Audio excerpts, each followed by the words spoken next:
ओम नमस्ते जी। आज मैं आपको अपने चैनल पर यज्ञ की तैयारी कैसे करें इसका दूसरा भाग लेकर के उपस्थित हूँ। इस भाग में यज्ञ से पहले किए जाने वाले कर्मों में सबसे पहला कर्म है आचमन करना। आचमन करने के बाद अंग स्पर्श करते हैं। आचमन कुल 3 है और तीनों आचमन करने से पहले एक एक बार मंत्र पाठ करेंगे और मंत्र पाठ के साथ एक एक आचमन करेंगे।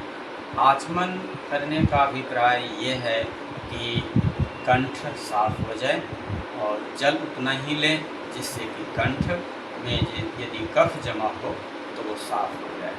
और अंग स्पर्श करने का अभिप्राय ये है कि कभी शरीर में आलस्य हो या अपवित्रता हो तो वो सब दूर हो जाए, आलस्य से दूर हो जाए, इसलिए अंग स्पर्श करते हैं। तो आइए सबसे पहले आचमन करते हैं। आचमन के लिए एक ऐसा छोटा सा पात्र रखें, इसे आचमन पात्र कहते हैं, और बाएं हाथ से इसको पकड़ना है। दाहिने हाथ की ये जो हथेली है इस तरह से गड्ढा बना लें और इसमें लगभग 1 चम्मच जल लें और इसके बाद आचमन के पहले मंत्र को बोलेंगे। ओम अमृतोपस्तरणमसि स्वाहा।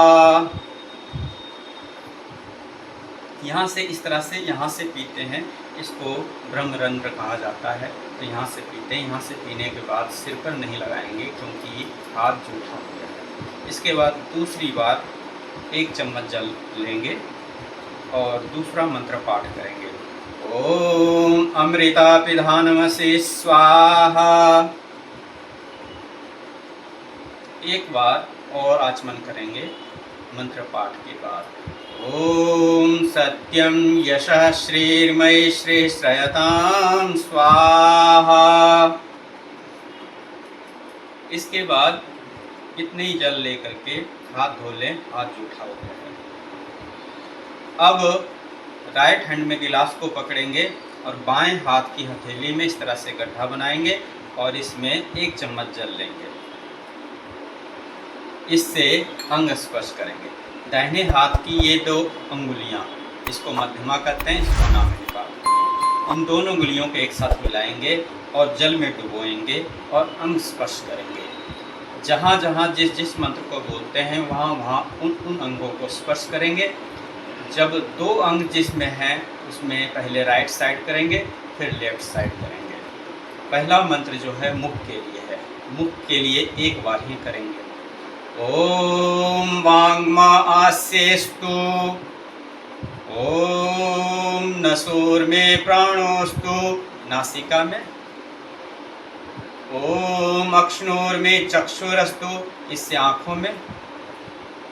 ओम कर्णयोर में श्रोत्रमस्तु, इससे कानों में। ओम बाहवोर में बलमस्तु, इससे भुजाओं में। ओम ऊर्वूर्मा ओजोस्तु, इससे जंघा पर। ओम अरिष्टानि मेंगानि तनुस्तन्वा में सह संतु, पूरे शरीर पर। इस तरह से अंग स्पर्श करते हैं। अंग स्पर्श करते समय ये भावना रखें कि परमपिता परमात्मा मेरे सभी अंगों को स्वस्थ रखें, उनमें शक्ति दे, दृढ़ता दें, जिससे जीवन पर्यंत ये अंग मेरा साथ देता रहे। कम से कम 100 वर्ष जीने की अभिलाषा वेदों में व्यक्त की गई है। तो 100 वर्षों तक हमारे सभी अंग प्रत्यंग स्वस्थ रहें, दृढ़ रहें, मजबूत रहें, ये अभिप्राय है। ये आज का दूसरा भाग पूरा हुआ है। इसके बाद तीसरे भाग को लेकर आएंगे। तो आप सब मेरे चैनल से सहयोग और लाभ उठा रहे हैं, तो चैनल को लाइक करें, सब्सक्राइब करें, शेयर करें, अपने मित्रों को आमंत्रित करें। इत्योम शम।